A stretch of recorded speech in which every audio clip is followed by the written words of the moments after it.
The situation which led to the adoption of the ANC turnaround strategy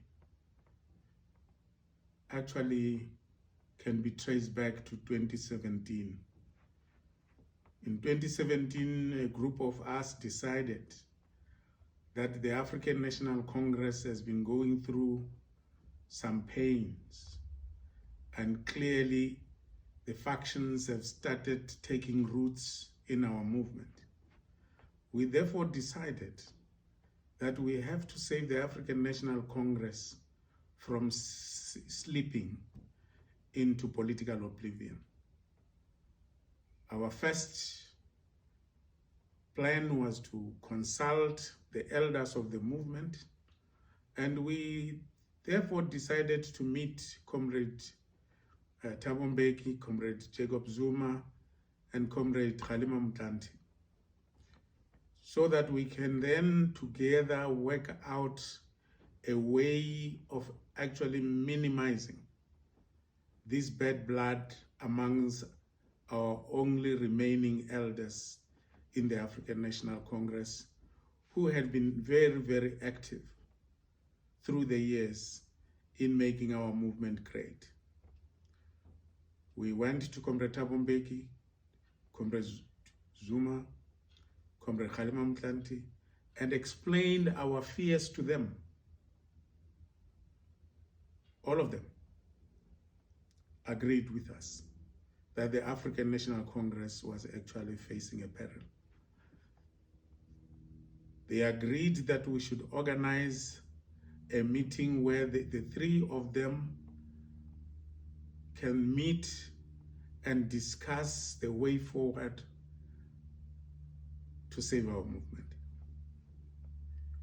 Indeed, after having consulted all of them, we set the alternative dates and the venue, which was very secure and very private, for the three of them to come together. We actually faced an uphill struggle when we were going to announce the date and time. Two of them agreed, but one of them was not available for the meeting. We were highly shocked and surprised how such a thing could have happened in the African National Congress.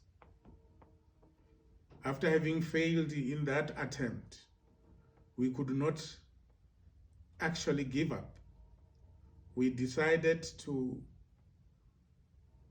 approach the officials of the African National Congress in 2020, early September. And we discussed our fears and our wishes and what we think should be done. The officials of the ANC in the first meeting actually mandated us, or let me say, they asked us to have a document which we can place in front of them. And hence, the summit of ANC cadres met in Tshwane in 2020, September 25th. And that is that summit that developed the ANC turnaround strategy. This document was presented to the officials again. I should state here that the president of the ANC, Comrade Ramaphosa, was not in the meeting when this was presented. We were, however, told that the contents and the suggestions in the turnaround strategy were too serious to be discussed by the few. And they proposed that they would like to call a bigger meeting, and they decided on calling the NWC to consider the document.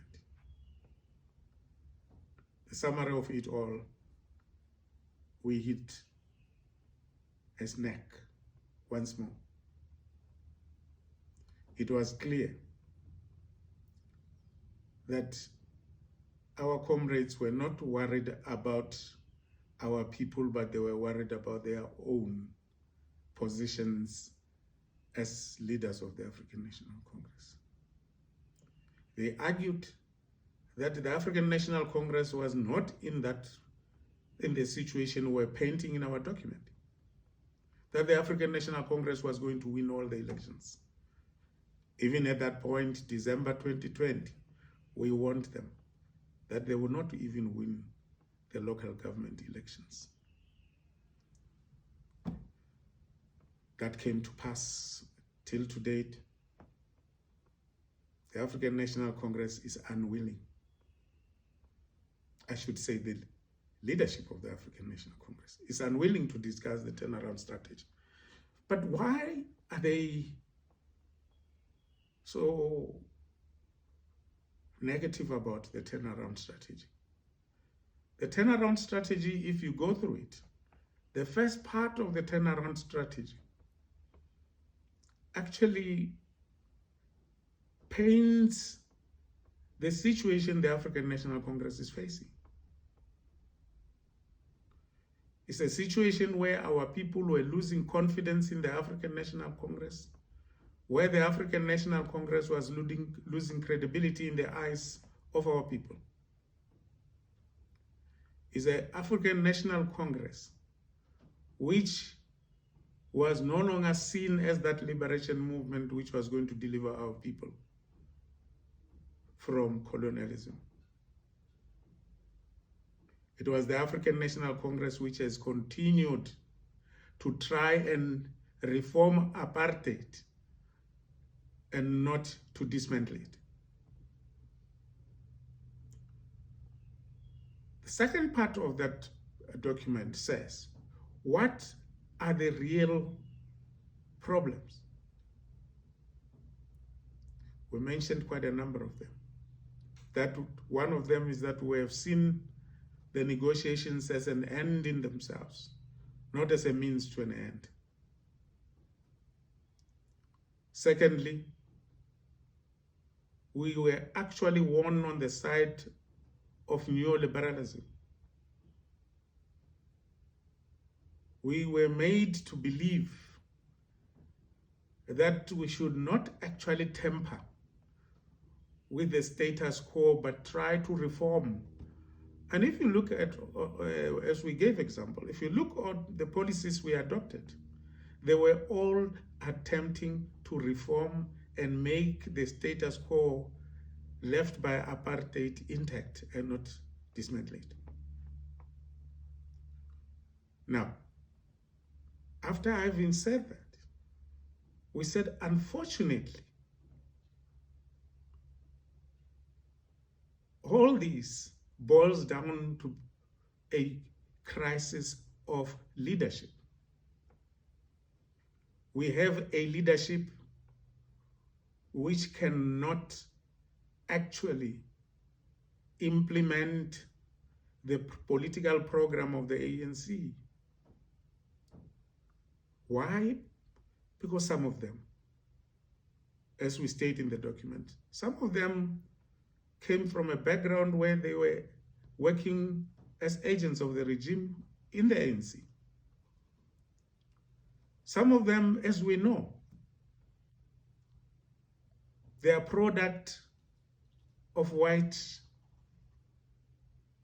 apartheid capitalism, which today people prefer to call it white monopoly capitalism. They are captured.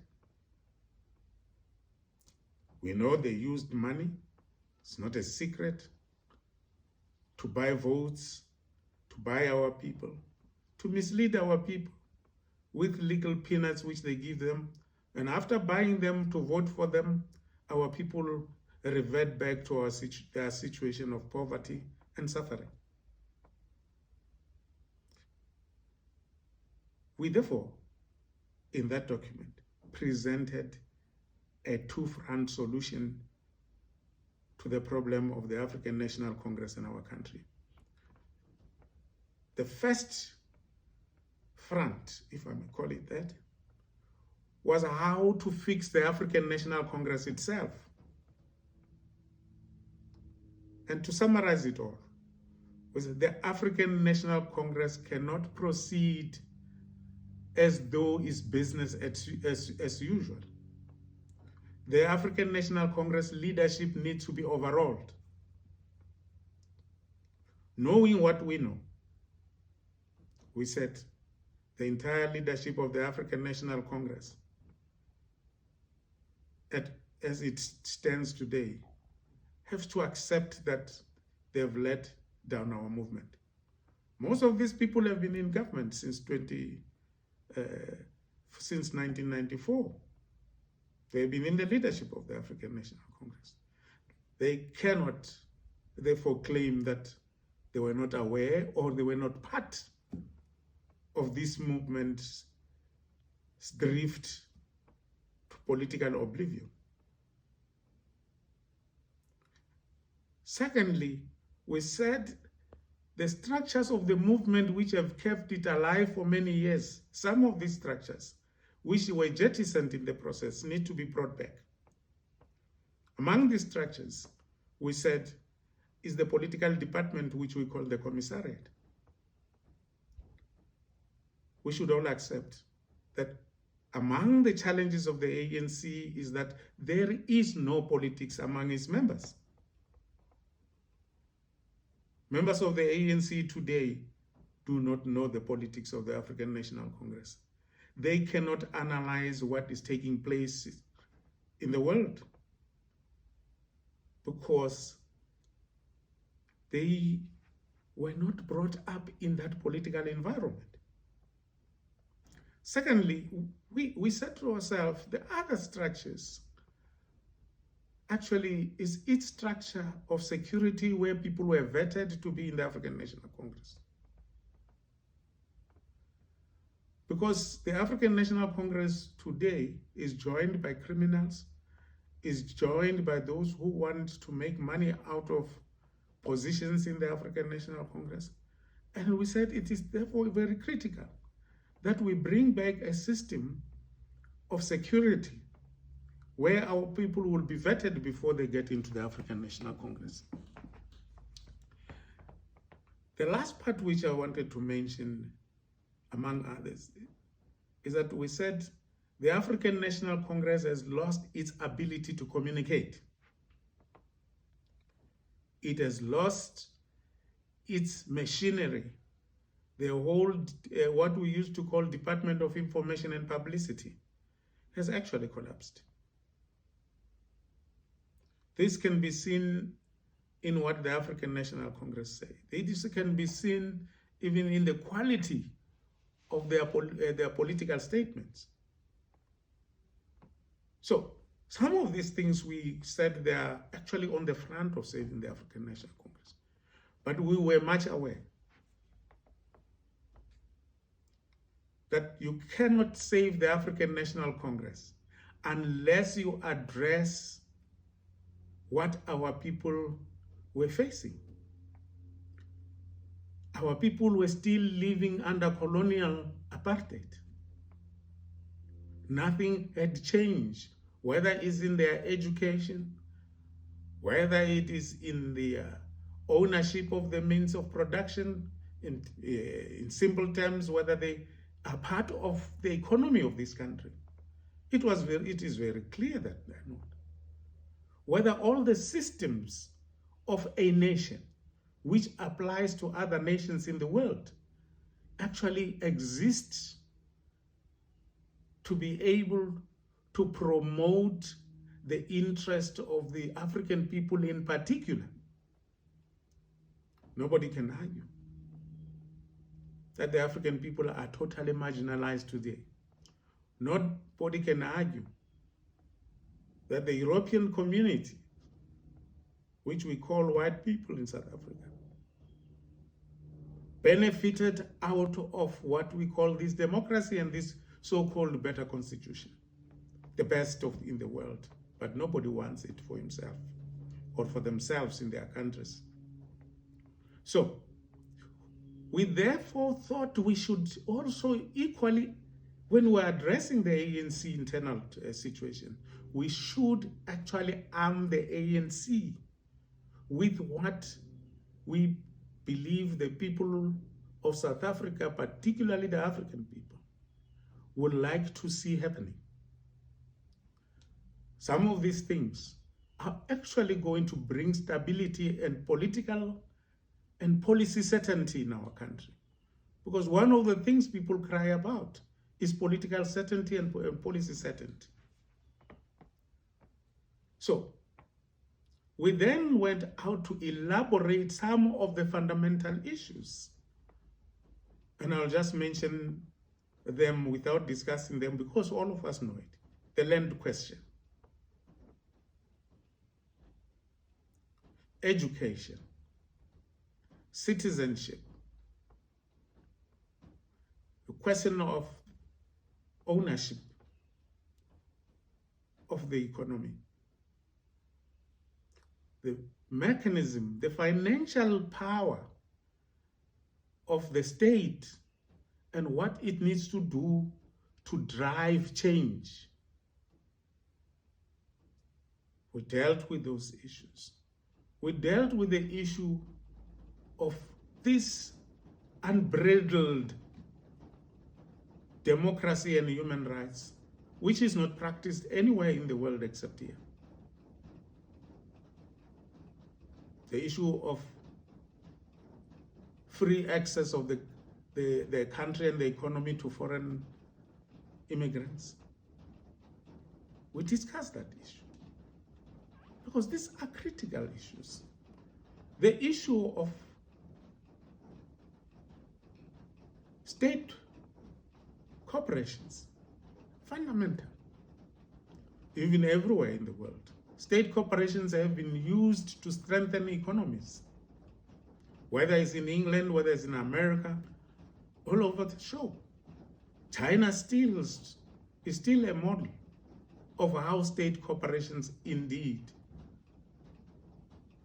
make sure that an economy survives and grows. So these are the issues in short, but I'm not going to deal with all of them. But these are the issues, which if I summarize, I'll say the fundamental issues which we deal with on a national level are issues which are actually driven to sustain colonialism. And we say all these measures which we want to put in place are to decolonize our country.